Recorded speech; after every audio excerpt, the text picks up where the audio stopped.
महोत्सवाच्या निमित्ताने रयतेचा राजा छत्रपती शिवाजी महाराज यांच्या जयंतीचं औचित्य साधून राजयोग अबॅकस प्रोएक्टिव्ह क्लासेसनी जे बक्षीस वितरण हे केलं त्याच्याबद्दल मला असं वाटतं त्यांना खूप खूप शुभेच्छा दिल्या पाहिजेत।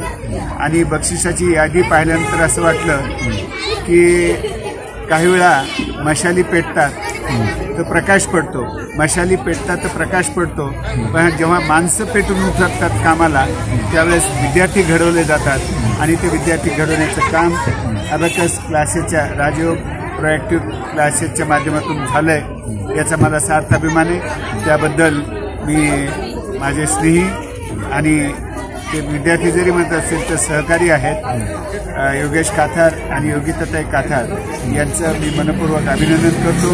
आणि आदेश पहिलं पारितोषिक मिळालं, देशातून तो प्रथम क्रमांक आला, मला असं वाटतं ही क्लासेसची फार मोठी अचिव्हमेंट आहे।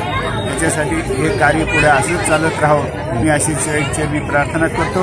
आणि या क्लासेसमध्ये जे मुलं पहिले येतील त्यांना मी इंग्रजी 50% फीसमध्ये TET इंग्लिश स्कूलमध्ये शिकवेल असे मी सगळ्या पालकांना आवाहन करतो।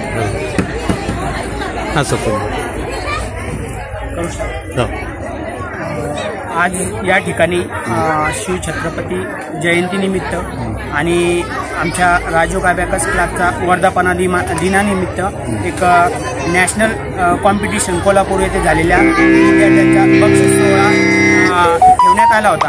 त्या बक्षीस सोहळ्याचं आज इथं वितरण झालेलं आहे। आणि आज या कार्यक्रमाला ज्येष्ठ शिक्षणतज्ञ SP जवळकर सर, CRS स्कूलच्या मॅडम सारिका धुमाळ मॅडम, त्यानंतरला आमच्या सरांचे जवळचे SK Biradar sir, Matsyodari college of engineering Jalna हे उपस्थित राहिले मान्यवरांचे धन्यवाद।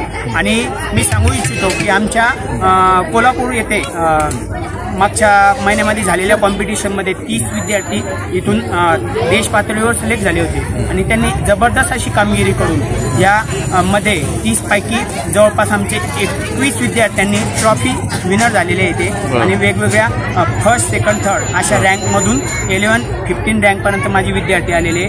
मला सांगायचं एवढा आनंद होतोय की हा जो सोहळा पार पडला आहे आणि त्याचं खरं श्रेय जे असेल ते मला न समजता, माझ्या पत्नीला न समजता, तर मी माझं हे श्रेय पालकांना आणि विद्यार्थ्यांना देतोय की त्यांनी जबरदस्त अशी मेहनत केली, दिवस रात्र मेहनत करून अबॅकसमध्ये 6 मिनिटाचा जो पेपर असतो त्याच्यामध्ये 6 मिनिटामध्ये 100 गणितं सॉल्व्ह करणं असतं।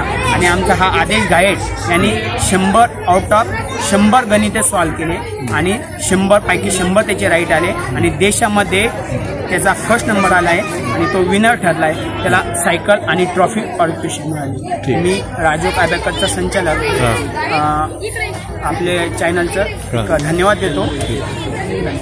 ती सगळ्यात मोठी आशीर्वादाची शिदोरी जी पुरते पण आणि उरते पण कोणाला मिळालं असेल तर आईवडिलांच्या पाहुण्याने हे सांगितलं की तुम्ही नाव कमवलं पाहिजे। तुम्हाला सांगेल म्हटलं की तुम्हाला असं वाटतं की पाहुण्यांचं भाषण संपत आलं तर बरं झालं एकदाचं। माझ्या पोराचं बक्षीस घेऊन मी कधी जाते, जाता जाता तुम्हाला एवढंच सांगेल मी की बंद किस्मत की कोई ताली नहीं होती, बंद किस्मत की कोई ताली नहीं होती, सुखी उम्मीदों की कोई डाली नहीं होती, बंद किस्मत की कोई ताली नहीं होती, सुखी उम्मीदों की कोई डाली नहीं होती। झुक जाए जो माँ बाप के चरणों पर, झुक जाए जो माँ बाप के चरणों पर, उसकी झोली कभी खाली नहीं होती, उसकी झोली कभी खाली नहीं होती। मोठे व्हा, ज्ञानाचे पंखड बदलत करा, परंतु ज्या आईवडिलांनी आपल्यासाठी प्रयत्न केलेले, कष्ट घेतलेले, संघर्ष केलेला आहे, त्याग केलेला आहे, त्या आईवडिलांना कधीही विसरू नका। ईश्वराच्या आशीर्वादापेक्षाही आईवडिलांचा आशीर्वाद ताकदीचा नसतो, शक्तीचा नसतो। आणि म्हणून हा कार्यक्रम मनाला भावणारा आहे। सांस्कृतिक कार्यक्रम अतिशय सुंदर झालेले, बक्षीस मुलांकडे मुलं बक्षिसाकडे बघत आहेत, आईवडील त्या तोफ्याकडे बघत आहेत। एक क्षण आहे तो मोमेंट घेऊन कधी घरी घेऊन जाते आणि चार बायांना दाखवते, त्या शेजाऱ्यांना दाखवते की बघा माझी सोनीने माझ्या सोनीने काय केलं. म्हणून मी जाता जाता फक्त एका विनोदाने सुरुवात करणार आहे. एका मंत्री महोदयाने कार्यक्रमाला बोलवलं होतं आणि त्यांना